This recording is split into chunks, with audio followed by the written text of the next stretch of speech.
sorry to interrupt here. I want to expand it out into sort of how we conduct ourselves as adults, not necessarily with our children. That is very evident. And also you and I have a podcast where we go quite deeply into that, which is how this impacts then how we interact with other adults in the world.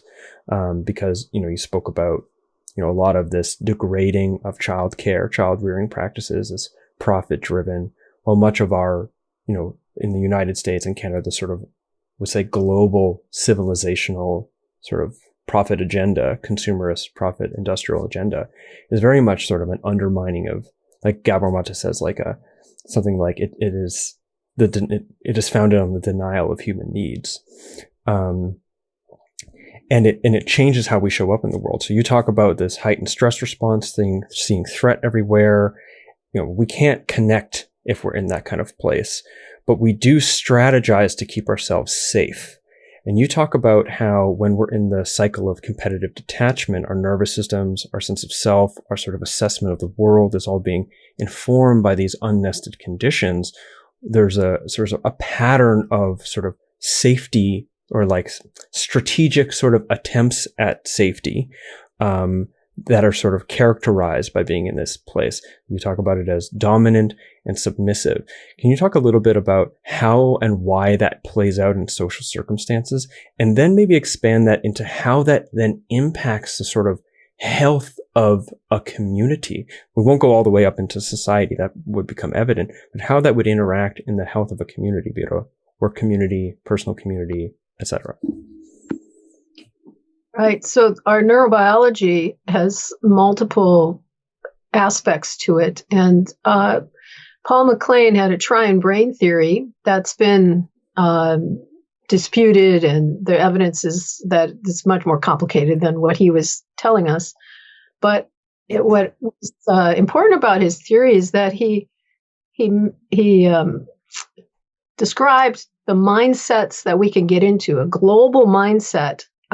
And that's what my triune ethics meta theory is about.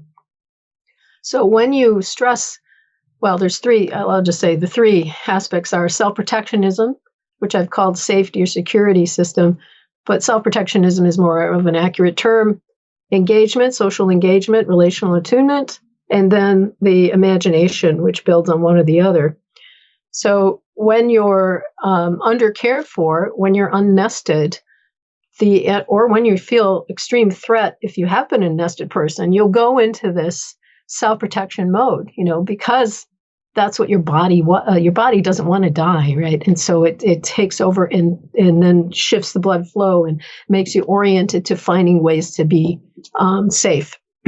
And so I'll just say a little bit more about that.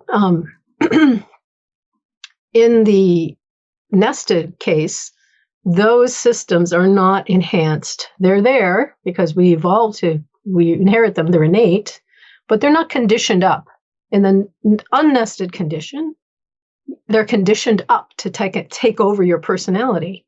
In the nested condition, you are growing your relational attunement. There's so many sub-skills and skills to get along with others, to read expressions and communicate, and all sorts of things that happen not before you can talk. You have to learn a whole bunch of things. And then when you're speaking and relating, and play is the greatest way to regrow all that stuff. If you're an adult and trying to heal yourself, go play with a little kid, run around. And then the imagination is when our abstract thinking capacities come on board, in early adolescence usually. They're going to link into either that protectionist orientation, or they're going to link into that communal, relational attachment connectedness.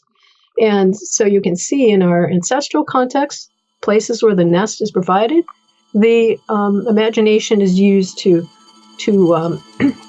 get along with others in a positive way.